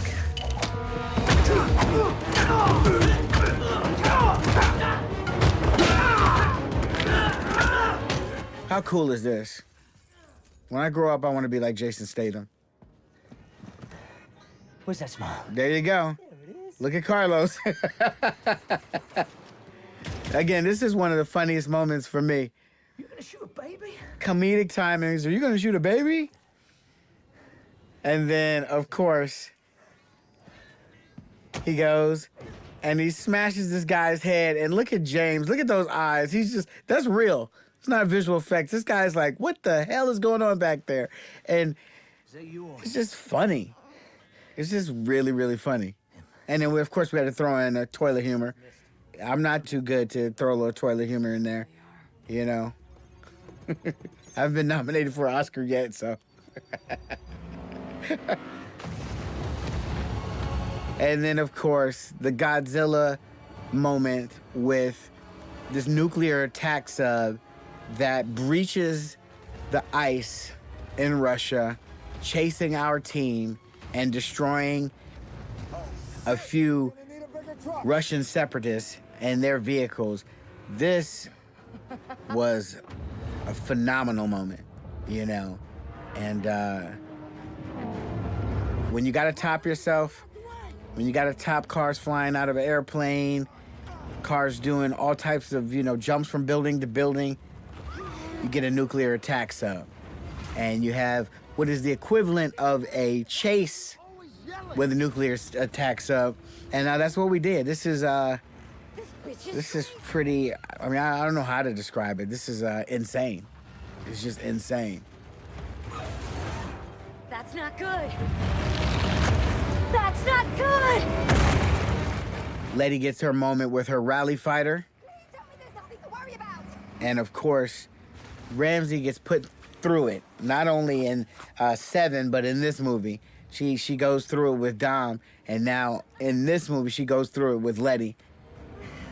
Of course, they survive it. This is a cool movie moment.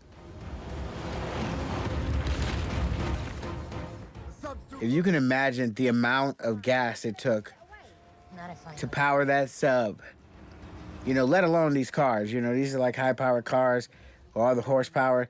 To fill up the tank on a submarine is, needless to say, very expensive. And so I only had a few takes of this submarine chase, and I'm glad Universal was supportive in, you know, chipping in on the gas for that moment. No! See, that's like $200,000 worth of gas in that one shot. And those heat seekers, those things aren't cheap either. You fire a few of those, $1 million. I'll let you figure that out.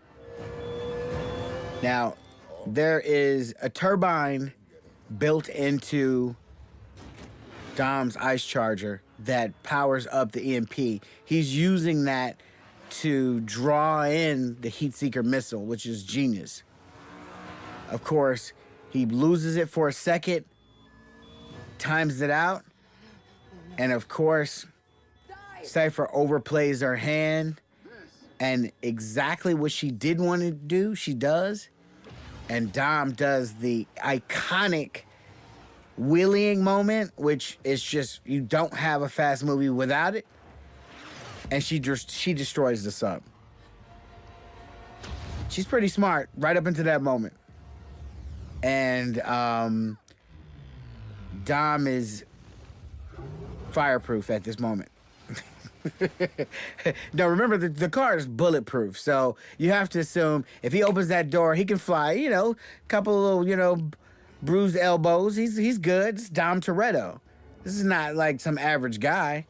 He survives it, but he's not going to survive this explosion unless, wait for it, the family who's been a part for this entire movie, for the most part, the family comes and they save the day. He saves the day. They all kind of do it simultaneously. He saves the world by destroying the sub, and they come in and they shield him from the explosion. And one last little bit, which is the cherry on top. Got the baby, an empty gun, Take care of you. and nothing but space in between us. You want to There's the cross. Dom puts a tracking device in that cross. Remember I was telling you he was soldering something in the beginning of the movie in Cuba? That's what he was doing. Put a tracking device in that cross, and he placed it on the plane so that the Shaw brothers could actually find and track down this plane. There is only one flaw in your plan. And what's that? Save the baby, and then thwart Cipher's plans, which is what they did. Now, of course, she's super smart, and he's got to make a choice to either save the baby or go for Cipher, and he does the right thing. He grabs Dom's kid, saves the day, but just misses Cipher. And there's Carlos with that amazing smile. That was just a great moment. Time to land, boys.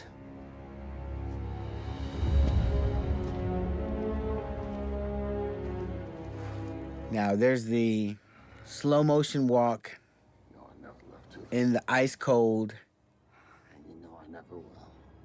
Michelle Rodriguez is, I know. she's the bomb. Think about it. Anyone who can wear spandex in 30 below and not even flinch, come on. She's right up there with Dom. And you can start with that. I love her. She's awesome. So now Dom's back with the family. We realize he had a great reason to actually do what he did, which is family. His son, you know, which was the thing, you know. The only thing that could draw Dom away from his family is his family. And so now the family's back together. You realize Everybody's pitched in saving the world or saving each other. And we got a new addition to the family. Scott Eastwood and Dom's child.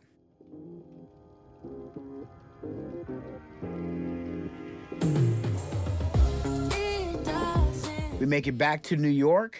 And this is something we talked about. We were like, well, we blew up the house, right? So there's no longer the house where the barbecue scene could happen in LA. So we decided to do it on a rooftop in the city in New York. Now, there was quite a debate on where this would happen, how it would happen, and everyone settled on New York City. This is a cool moment because these guys obviously are in love with Ramsey, and they've been vying for her attention throughout. I mean, there was more scenes actually where they were just trying to go after her, so this scene is the payoff for those moments. So, you know, the Revenge of the Nerd moment and the Dark Knight moment all culminates in this. And I have to admit, I put myself in my movies sometimes, but I'm such a bad actor. So instead of, doing a little cameo in this movie, I actually have Ludacris say something, which is an homage to one of my first movies, which is Mrs. Parker. If you know my first movie, Friday, then you know when Chris Tucker say, "Hey, Miss Parker," it's kind of a double entendre because Tej's last name is Parker, and, he does the whole thing. So that's my little contribution to the movie without putting my face in this thing, which, probably wouldn't help. That is if you want it. And, of course, the happy ending. Hobbs gets his job back. He gets the opportunity. But look at those eyes. She gives him the eyes again. And he decides, you know what? I'm going to take a little time off. Daddy's staying home. And spend a little more time with my family. So it all ties up nicely. You have Hobbs and his daughter, which is family. Hang on a second. You have Dom now with his son, which is family. You have What would you think I'd do? Shaw with his brother, which is family. And then, of course, you have everyone all wrapped up in one big happy family. So instead of saying it throughout the movie, I don't believe you when I played on the theme visually. And again, that's one of those moments. He just mentioned his mom. He's like, you know the game, you know the rules, but you don't bring mothers into the game. But he did. He did it respectfully. And I think Jason, he mentioned it, but, he said, I respect that. And he got over it.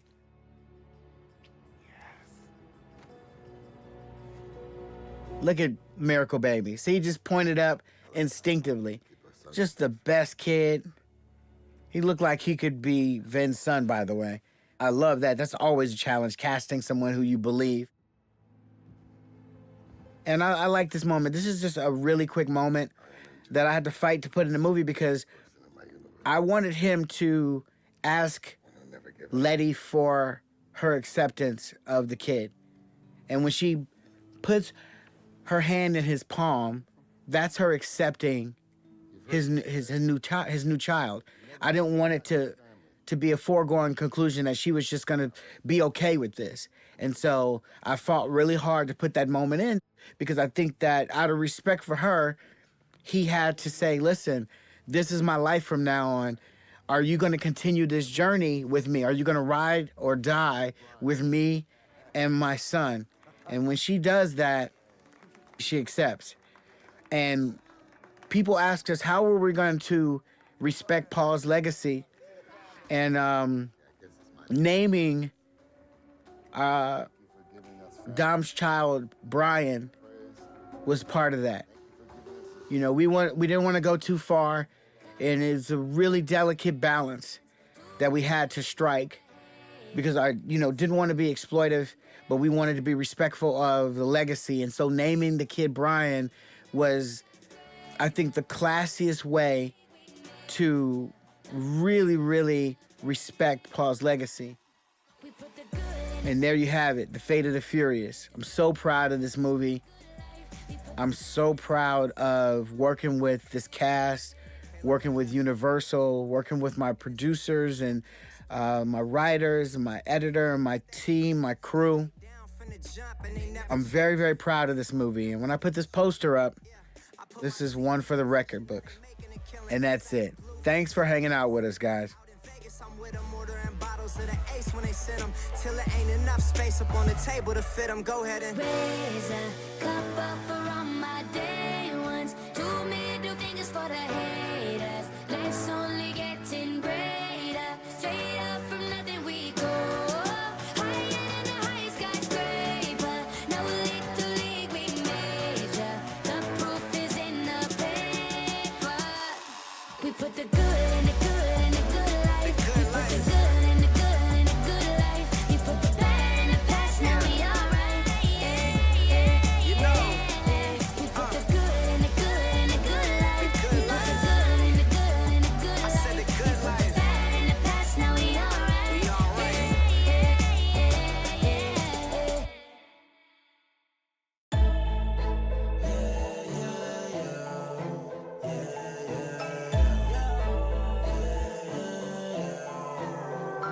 one more ride, one more race.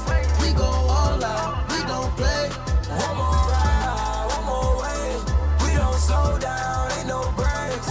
I'ma go off, I'ma ride tonight. It don't matter what we face. I'ma go off, I'ma ride tonight. I'm the master of my fate. I'ma go off, I'ma go off, I'ma go off, I'ma go off. Yeah, I gotta go now. Taking off and I'm riding on the road now. Hit the gas, no brakes, gotta go now. Put my life on the line, yeah, it's on me. Blood rushing through my veins, no IV. Ride switching lanes, you can't stop me. You can smell the propane when you pass me. Ride for the game because I'm the chief. Helicopter hovering this high speed. Chase, drive, straight. I'ma race to the cake. Flame on it, don't change on me. All of us became homies. One more ride, one more race. We go all out, we don't play. One more ride, one more way. We don't slow down, ain't no breaks. I'ma go off, I'ma ride tonight. It don't matter what we face. I'ma go off, I'ma ride tonight. I'm the master of my fate.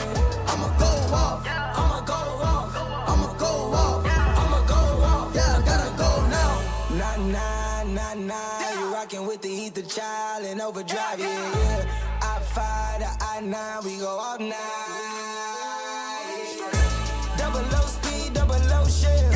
I hit the 4-gear, hope I don't drift. Souped up cars all around me. Hot boxing at a high speed. Wine lane driving, bad things I make. One more time on the road. One more time before we go. One more ride, one more race. We go all out, we don't play. One more ride, one more way. We don't slow down, ain't no breaks. I'ma go off, I'ma ride tonight. It don't matter what we face. I'ma go off, I'ma ride tonight. I'm the master of my fate. I'ma go off, I'ma go off, I'ma go off, I'ma go off. Yeah, I gotta go now. Gotta go now, gotta go. Swerving in my whip, can't slow down. Driving fast with cars, boy, I'm on the road now. Automatic star, my Vic take a cold now. Yeah, rock star, heavy metal, no guitar. Why you pay so much for your Nissan? Because it's GTR. First I ship it quick and burn no rubber like a moving dart. Drive at night, I chop my top so I can relate to the stars. Yeah, relate to the stars. I'ma race you for a pink slip. I got nitrous in my car, so tell me what you thinking. My adrenaline start pumping, so I best stop blinking. One more ride, one more race. We go all out, we don't play. One more ride, one more way. We don't slow down, ain't no breaks. I'ma go off, I'ma ride tonight. It don't matter what we face. I'ma go off, I'ma go off, I'ma go off, I'ma go off. Yeah, I gotta go now.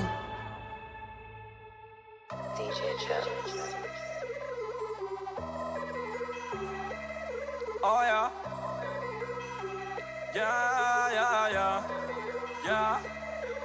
Yeah. All these horses in my car got me going fast. I just wanna do the dash, put my pedal to the gas. Going so fast, hope I don't crash. One false move, that could be my last. All these horses in my car got me going fast. I just wanna do the dash, put my pedal to the gas. Going so fast, hope I don't crash. One false move, that could be my last. I just pulled up in the Benz, it was just me and my mans. Fishbowl, no turn, scooping up with her friends. Won't take that to the movies, ain't got no love for the groupies. See back while she do me, she get wetter than jacuzzis. She don't go out like a gray light, she get ran through like a red light. If they hit right, then the bread right. Shorty knew I be there every night, rollin'. Whip A1 like steak sauce, 0 to 60 I take off. Can't see me losing like Ray Charles. They tell me slow down, I'm going too fast, young. I just wanna do the dash. I'm so reckless, hope I don't crash. Cause I'm rollin' like the whip stolen. Yeah, all these horses in my car got me going fast. I just wanna do the dash, put my pedal to the gas. Going so fast, hope I don't crash. One false move, that could be my last. All big bank rolls, I got no. I just left my girlfriend, I'm in love with the ghost now. She's full of emotions, and now she's my old.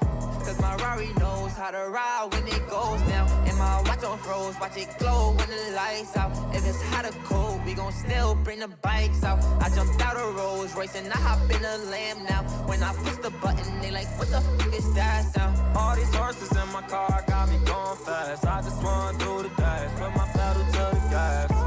Going so fast, hope I don't crash. One false move, that could be my last. All these horses in my car got me going fast. I just wanna do the dash, put my pedal to the gas. Going so fast, hope I don't crash. One false move, that could be my last.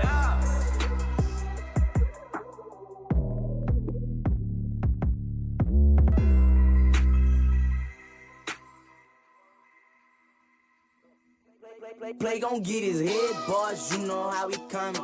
Strap like the Navy SEALs, promise you don't want it.